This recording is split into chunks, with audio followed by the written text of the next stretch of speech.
ഔദ്യോഗികമായ മതമായി സ്വീകരിച്ചപ്പോൾ അന്നത്തെ Roman ചക്രവർത്തിയായിരുന്ന Constantine ചക്രവർത്തിയുടെ കൽപ്പന പ്രകാരം AD 336 ഡിസംബർ മാസം 25-ാം തീയതി റോമിലെ ഒരു ദൈവാലയത്തിൽ വച്ച് ചരിത്രത്തിൽ ആദ്യമായി ക്രിസ്മസ് ആഘോഷിക്കുവാനിടയായി.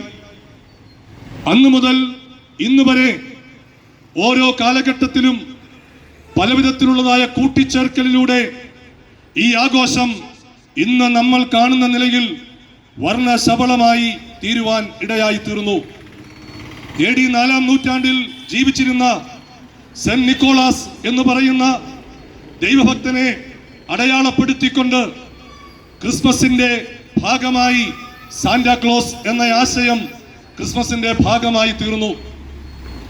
AD 16-ൽ ക്രിസ്മസ് കരോൾ എന്ന ആശയം ക്രിസ്മസുമായി ബന്ധപ്പെട്ട് ഈ ആഘോഷത്തിന്റെ ഭാഗമായി തീർന്നു. ലോകത്തെമ്പാടും ക്രിസ്മസ് എന്ന് കേൾക്കുമ്പോൾ അതിന് മുന്നോടിയായി നമ്മുടെ കാതുകളിൽ കേൾക്കുന്ന വിശ്വപ്രസിദ്ധമായ ഒരു ഗാനമുണ്ട്. ജിംഗിൾ ബെൽ ജിംഗിൾ ബെൽ എന്ന് തുടങ്ങുന്ന മനോഹരമായിരിക്കുന്ന ഗാനം ക്രിസ്മസിന്റെ വരവിനെ ഉണർത്തിച്ചുകൊണ്ട് മനോഹരമായി എന്ന് പറഞ്ഞാൽ ലോക ചരിത്രത്തിൽ ഏറ്റവും അധികം സിനിമകളിൽ ഈ ഗാനം ഉൾപ്പെടുത്തിയതിന്റെ സർവകാല റെക്കോർഡ് ഈ ഗാനത്തിനാണ്. അങ്ങനെ ജിംഗിൾ ബെൽ എന്ന് തുടങ്ങുന്ന ഈ അനശ്വരമായിരിക്കുന്ന ഗാനം 1850-ൽ അമേരിക്കൻ ഗാന രചയിതാവായിരിക്കുന്ന ജെയിംസ് എഡ്വേർഡ് എന്ന് പറയുന്ന ഗാനരചയിതാവ് എഴുതുവാനിടയായി തീർന്നു. അങ്ങനെ ക്രിസ്മസ് എന്ന് പറയുന്ന ആശയം നമ്മൾ പരിശോധിക്കുമ്പോൾ അത് വളരെ വർണ്ണശബളമായ ഒരാഘോഷമാണ്. എന്നാൽ ക്രിസ്മസ് എന്നത് യേശുക്രിസ്തുവിന്റെ ജനനത്തെക്കുറിച്ച് ഉള്ള വാർത്തയായി നമ്മൾ ചിന്തിക്കുമ്പോൾ ക്രിസ്മസ് എന്ന വാക്കിന്റെ അർത്ഥം മറ്റൊരു അർത്ഥത്തിലാണ് ചരിത്രത്തിൽ അല്ലെങ്കിൽ ആ വാക്കിന്റെ അർത്ഥമായി രേഖപ്പെടുത്തിയിരിക്കുന്നത്. പ്രിയമുള്ളവരെ, ക്രിസ്മസ് എന്താണ് മനുഷ്യവർഗത്തോട് ഇടപെടുന്നത്?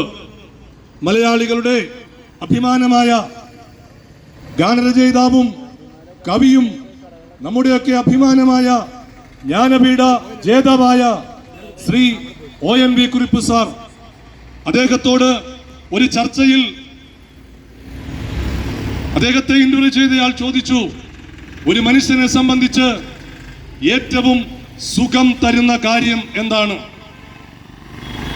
അദ്ദേഹത്തോട് ചോദിച്ചു, ഒരു മനുഷ്യനെ സംബന്ധിച്ച് ഏറ്റവും സുഖം തരുന്ന കാര്യം എന്താണ്?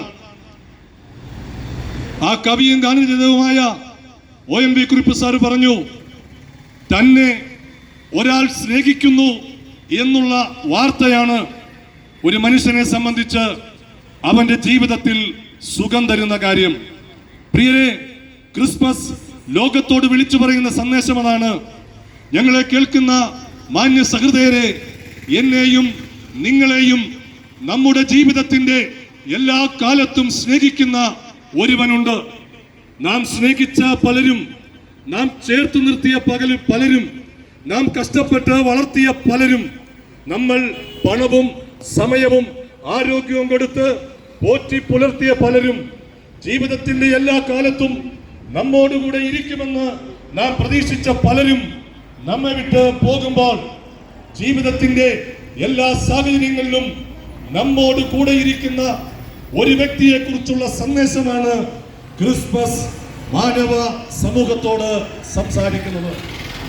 നമുക്കെല്ലാവർക്കും അറിയാവുന്നതുപോലെ ക്രിസ്മസിന്റെ യഥാർത്ഥമായിരിക്കുന്ന ചരിത്രം വിശുദ്ധ ബൈബിളിന്റെ ഏടുകളാണ്. ബൈബിളിലെ എഴുത്തുകാരിൽ ചരിത്രകാരനായിരിക്കുന്ന വിശുദ്ധ ലൂക്കോസ് അദ്ദേഹത്തിന്റെ സുവിശേഷം 2-ാമത്തെ അധ്യായം 8 മുതലുള്ള തിരുവചന ഭാഗങ്ങളിൽ യേശുക്രിസ്തുവിന്റെ ജനന സമയത്ത് സംഭവിച്ചതായ കാര്യങ്ങളെ കുറിച്ച് വരമൊഴിയായി വിശുദ്ധ ബൈബിളിന്റെ ഏടുകളിൽ രേഖപ്പെടുത്തിയിട്ടുണ്ട്. അത് ഇങ്ങനെയാണ്: അന്ന് ആട്ടിൻകൂട്ടത്തെ കാവൽ കാത്തുകൊണ്ട് ഒരു കൂട്ടം ഇടയന്മാർ പലസ്തീനിലെ ബെത്ലഹേമിൽ പുൽപ്പുറത്ത് വിശ്രമിക്കുമ്പോൾ പെട്ടെന്ന് അവരെയെല്ലാം അത്ഭുതപ്പെടുത്തിക്കൊണ്ട് ദൈവത്തിന്റെ ദൂതൻ അവർക്ക് പ്രത്യക്ഷനായി. ദൈവത്തിന്റെ ദൂതന്റെ തേജസ് കണ്ട് ജനം ഭയപ്പെട്ടു നിൽക്കുമ്പോൾ ദൂതൻ ആട്ടിടയന്മാരോട് പറഞ്ഞു, ഭയപ്പെടേണ്ട, സർവജനത്തിനും ഉണ്ടാകുവാനുള്ള മഹാസന്തോഷം ഞാൻ നിങ്ങളോട് സുവിശേഷിക്കുന്നു. യേശുക്രിസ്തുവിന്റെ ജനനത്തെ കുറിച്ച് ലോകത്തോട് ആദ്യം വിളംബരം ചെയ്തത് ദൈവത്തിന്റെ ദൂതനാണ്. ദൂതൻ യേശുക്രിസ്തുവിന്റെ ജനനം വിളംബരം ചെയ്യുമ്പോൾ ഭയന്നു നിൽക്കുന്ന ജനത്തോട് പറയുന്നു, സകല മനുഷ്യർക്കും ഉണ്ടാകുവാനുള്ള മഹാസന്തോഷം ഞാൻ നിങ്ങളോട് സദ്വർത്തമാനമായിട്ട് അറിയിക്കുകയാണ്. പ്രിയരെ, യേശുക്രിസ്തു എന്നുള്ളത് സകല മനുഷ്യരുടെയും മഹാ സന്തോഷമാണ്. ഞങ്ങളുടെ ഈ സന്ദേശയാത്രയുടെ ഒരു പ്രധാനപ്പെട്ട കാര്യമെന്ന് പറയുന്നത് മദ്യത്തിനും മയക്കുമരുന്നിനുമെതിരെ ഒരു ബോധവൽക്കരണം കൂടിയാണ്.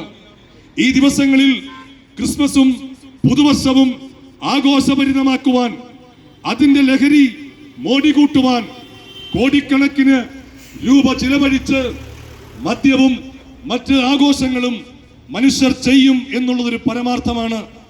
2024 ജനുവരി മാസത്തിലേക്ക് വരുമ്പോൾ നമ്മുടെ സമൂഹം, കൊച്ചു കേരളം, ക്രിസ്മസും ന്യൂ ഇയറും ആഘോഷിക്കുവാൻ എത്ര കോടി രൂപയുടെ മദ്യം കുടിച്ചു തീർത്തുവെന്ന് ബഹുമാനപ്പെട്ട ഗവൺമെന്റ് അതിന്റെ കണക്ക്, അതായത് സർക്കാർ അംഗീകൃത മദ്യ വിൽപ്പനശാലകളിലൂടെ വിറ്റഴിച്ച മദ്യത്തിന്റെ സർവകാല റെക്കോർഡായ ഒരു കണക്ക് പത്രമാധ്യമങ്ങളിലൂടെ നമ്മുടെ കൈകളിലെത്തും.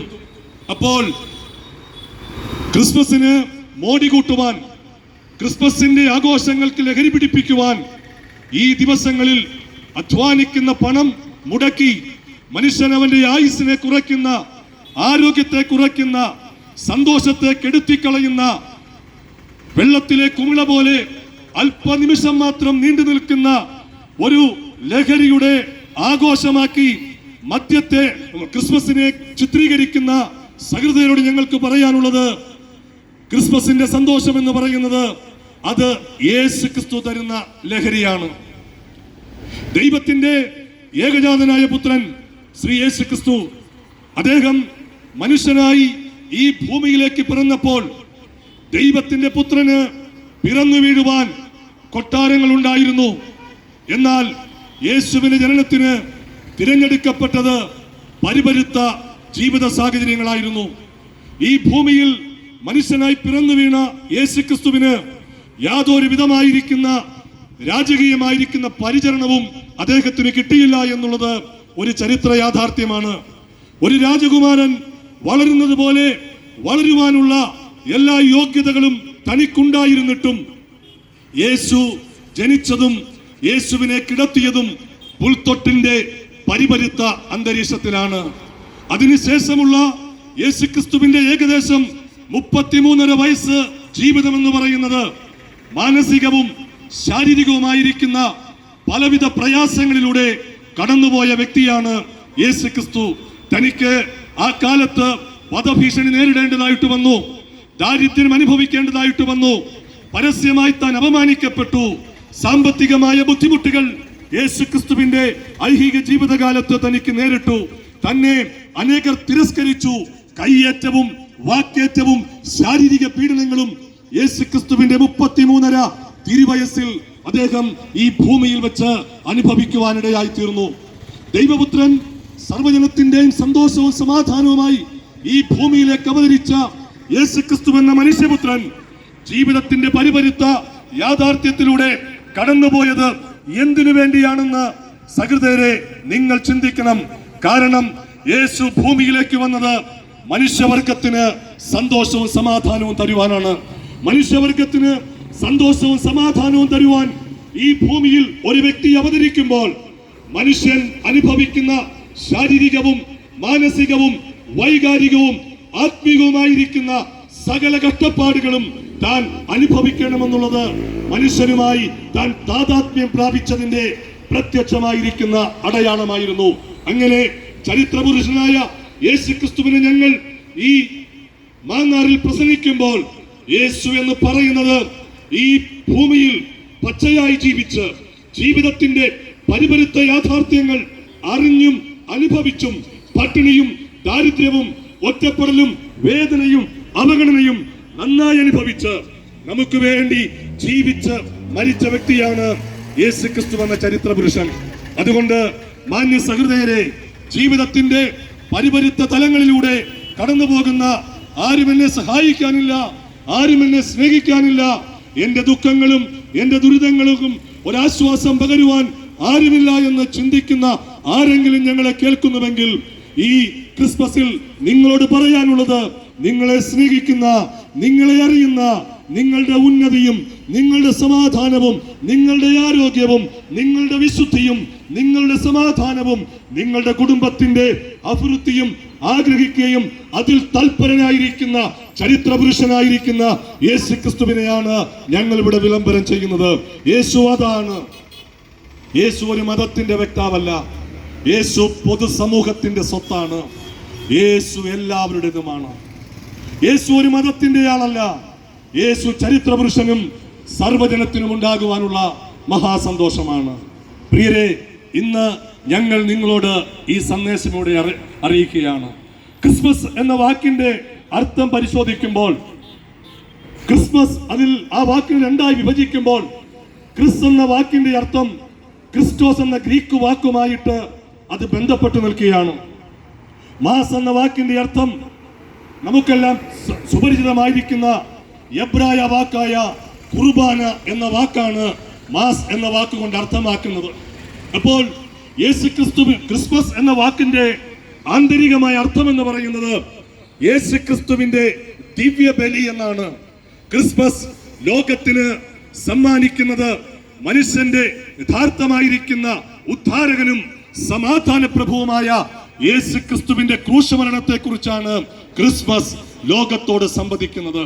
അതുകൊണ്ട് പ്രിയമുള്ളവരെ, നമ്മുടെ സമാധാനത്തിനും നമ്മുടെ സന്തോഷത്തിനും നമ്മുടെ അഭിവൃദ്ധിക്കും നമ്മുടെ ജീവിതത്തിന്റെ ലക്ഷ്യത്തെ കെടുത്തിക്കൊണ്ട് നമ്മെ നിരാശയുടെ ആഴത്തിലേക്ക് താഴ്ത്തിക്കൊണ്ടിരിക്കുന്ന ലോകത്തിൽ ജാതിയുടെയും മതത്തിന്റെയും നിറത്തിന്റെയും ഭാഷയുടെയും വർണ്ണത്തിന്റെയും പേരിൽ മനുഷ്യനെ പല തട്ടുകളാക്കിക്കൊണ്ടിരിക്കുന്ന ഒരു കാലഘട്ടത്തിൽ, പ്രത്യേകിച്ച് കേരളം പോലെ സാക്ഷരതയിലും ധാർമ്മികതയിലുമൊക്കെ ഒന്നാം സ്ഥാനത്ത് നിന്നുകൊണ്ടിരുന്ന ഒരു സമൂഹത്തിൽ മതത്തിന്റെയും ജാതിയുടെയും വേലിക്കെട്ടുകൾ അതിശക്തിയോടുകൂടെ വളർന്നുകൊണ്ടിരിക്കുമ്പോൾ, ജാതി ചിന്തകൾ പ്രബലപ്പെട്ടുകൊണ്ടിരിക്കുന്ന ഈ സമൂഹത്തിൽ എല്ലാ ജാതിക്കെട്ടിന്റെയും എല്ലാ ജാതിയുടെയും മതത്തിന്റെയും അതിർവരമ്പുകളിൽ മനുഷ്യനെ സമൂഹം തളച്ചിടുമ്പോൾ, മതങ്ങൾ തളച്ചിടുമ്പോൾ, ലോകത്തിലെ സകല മനുഷ്യരെയും ഒരു ചരടിൽ കോർത്ത മുത്തുപോലെ ആക്കി തീർക്കുന്ന ഒന്നാണ്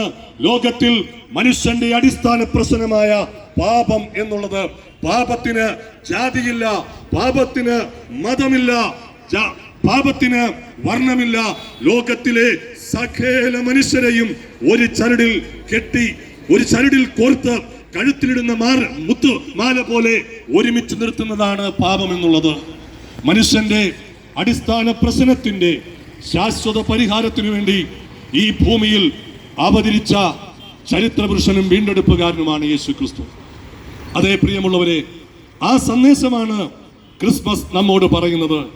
അതല്ല താൽക്കാലികമായി കാണുന്ന വർണ്ണശബളവും ശരീരത്തിന് ലഹരി തന്ന് അല്പസമയം നമ്മുടെ ബുദ്ധിയെ ഭരിച്ച് എന്തൊക്കെയോ വിക്രിയകൾ കാട്ടിക്കൂട്ടി കുറെ നല്ല ഭക്ഷണങ്ങൾ കഴിച്ച് അതിനപ്പുറം നിരാശയിലേക്കും ആരോഗ്യ പ്രശ്നങ്ങളിലേക്കും പോകുന്ന ഒരു ജഡീകമായിരിക്കുന്ന നിമിഷ നേരത്തേക്ക് മാത്രം നിൽക്കുന്ന ഒരു സന്തോഷത്തിന്റെ വാർത്തയല്ല സുവിശേഷം അഥവാ ക്രിസ്മസ് എന്നുള്ളത്.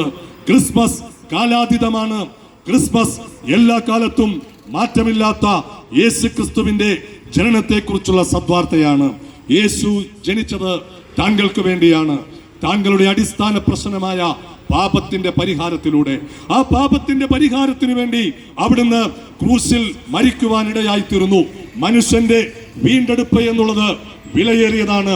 വിശുദ്ധ ബൈബിളിന്റെ ഏടുകൾ പരിശോധിക്കുമ്പോൾ ഇങ്ങനെ രേഖപ്പെടുത്തിയിരിക്കുന്നു: സഹോദരൻ ശവക്കുഴി കാണാതെ എന്നേക്കും ജീവിച്ചിരിക്കേണ്ടതിന് അവനെ വീണ്ടെടുക്കുവാനോ ദൈവത്തിന് വീണ്ടെടുപ്പ് വില കൊടുപ്പാനോ ആർക്ക് കഴിയും? ലോകത്തിൽ ഏത് സമ്പന്നനോട് ചോദിച്ചാലും മരണത്തിൽ നിന്നുള്ള വീണ്ടെടുപ്പ് എന്നുള്ളത് ഒരു സമ്പന്നനും അവന്റെ പണം മുടക്കി നേടുവാൻ കഴിയുന്നതല്ല. എന്നാൽ ആ ചോദ്യത്തിന്റെ പ്രത്യക്ഷമായ ഉത്തരമാണ് യേശുക്രിസ്തുവിന്റെ ക്രൂശ് മരണം. തിരുവെടുത്ത് ഇങ്ങനെ പറയുന്നു, മനുഷ്യൻ പാപം സംബന്ധിച്ചു മരിച്ച് ദൈവത്തിന്റെ മുൻപാകെ നീതീകരണം പ്രാപിച്ച് ജീവിക്കേണ്ടതിന് യേശുക്രിസ്തു തന്റെ ശരീരത്തിൽ നമ്മുടെ പാപങ്ങളെ ചുമന്നുകൊണ്ട് ക്രൂശിന്മേൽ കയറി.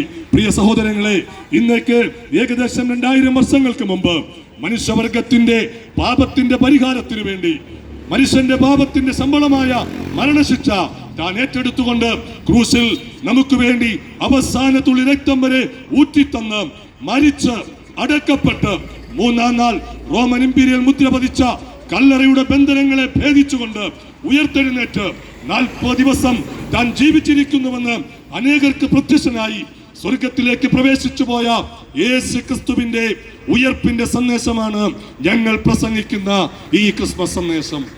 അതുകൊണ്ട് യേശുക്രിസ്തുവിൽ കൂടെ മനുഷ്യനെ കാർന്നു തിന്നുന്ന, അവന്റെ വ്യക്തിത്വത്തെ കീഴ്പ്പെടുത്തുന്ന, ഇച്ഛാശക്തിയെ കീഴ്പ്പെടുത്തുന്ന, വികാരങ്ങളെ കീഴ്പ്പെടുത്തുന്ന, ബുദ്ധിയെ കീഴ്പ്പെടുത്തുന്ന, മനുഷ്യന്റെ സ്വതസിദ്ധമായ വ്യക്തി സ്വാതന്ത്ര്യത്തെ പോലും ഖനിച്ചുകൊണ്ട് ആത്മീകവും ധാർമ്മികവും സാമ്പത്തികവും ശാരീരികവുമായ തകർച്ചയിലേക്ക് നടത്തുന്ന മനുഷ്യന്റെ രക്തത്തിൽ വസിക്കുന്ന പാപം എന്ന തിന്മയുടെ നീരാളിപ്പിടുത്തത്തിൽ നിന്നും നമ്മെ വിടുവിച്ച് ശാശ്വതമായ സമാധാനവും സന്തോഷവും ജയകരമായ ജീവിതവും തരുന്ന യേശുക്രിസ്തുവിന്റെ ക്രൂശ് മരണം.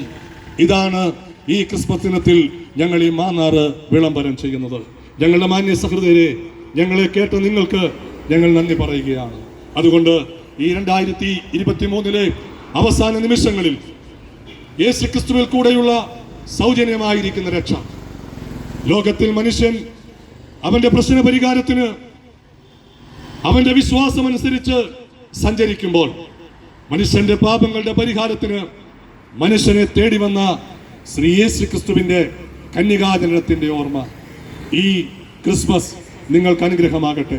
ഒരു മനുഷ്യൻ എന്ന നിലയിൽ പാപമോചനം പ്രാപിച്ച് കുറ്റമറ്റ മനസാക്ഷിയോടെ പാപത്തിന്റെ ശക്തിയിൽ നിന്നും വിടുതൽ പ്രാപിച്ച് മദ്യത്തിന്റെയും മയക്കുമരുന്നിന്റെയും നിമിഷ നേരത്തേക്കുള്ള സുഖഭോഗങ്ങളെ വിട്ട് യഥാർത്ഥമായിരിക്കുന്ന ആത്മീക സന്തോഷം ആത്മാവിൽ അനുഭവിച്ച് പ്രത്യാശ നിർഭരമായ മരണത്തിനപ്പുറമുള്ള നിത്യതയെക്കുറിച്ച് ചിന്തിച്ച് ഭാഗ്യകരമായ ഒരു വ്യക്തിത്വത്തിനുടമയായി സമൂഹത്തിൽ മാതൃകയുള്ള ഒരു പിതാവായി, മാതാവായി, യൗവനക്കാരനായി, ചെറുപ്പക്കാരിയായി, ഒരു നല്ല വ്യക്തിയായി ജീവിച്ച് ഈ ഭൂമിയിലെ ആയുസ്സിൽ ദൈവികമായ സമാധാനവും സന്തോഷവും അനുഭവിക്കാൻ നിങ്ങളെ യേശുക്രിസ്തുവിന്റെ ഈ ജന്മദിനം ആഘോഷിക്കുന്ന ക്രിസ്മസ് ദിനത്തിൽ ഞങ്ങൾ ആഹ്വാനം ചെയ്തുകൊണ്ട് ഞങ്ങളുടെ വാക്കുകൾക്ക് വിരാമം കുറിക്കുന്നു. തിരക്കുകളുടെ ഇടയിൽ ഞങ്ങളെ ശ്രദ്ധിച്ച നിങ്ങൾക്ക് നന്ദി അറിയിക്കുന്നു. സമ്പൽ സമൃദ്ധവും ഐശ്വര്യപൂർവമായ ഒരു ക്രിസ്മസും പുതുവർഷവും നിങ്ങൾക്ക് സർവശക്തനായ ദൈവം തരട്ടെ എന്ന് ഞങ്ങൾ പ്രാർത്ഥിക്കുന്നു. നിങ്ങളുടെ ജീവിതത്തിന്റെ എല്ലാ മേഖലകളിലും, നിങ്ങളുടെ ബിസിനസ് മേഖലകളിലും പുതിയ പ്രതീക്ഷകളും പുതിയ ഉണർവും തന്ന് ജഗദീശ്വരൻ നിങ്ങളെ മാനിക്കട്ടെ എന്ന് ഹൃദയത്തിന്റെ ഉള്ളിൽ നിന്നും പ്രാർത്ഥിച്ചുകൊണ്ട് ഞാൻ എൻ്റെ വാക്കുകൾക്ക് വിരാമം കുറിക്കുന്നു. ഞങ്ങളെ ശ്രദ്ധിച്ച നിങ്ങൾക്ക് ഞങ്ങളുടെ ക്രിസ്തീയ അഭിവാദ്യങ്ങൾ അർപ്പിക്കുന്നു. സർവശക്തൻ നിങ്ങളെ അനുഗ്രഹിക്കുമാറാകട്ടെ.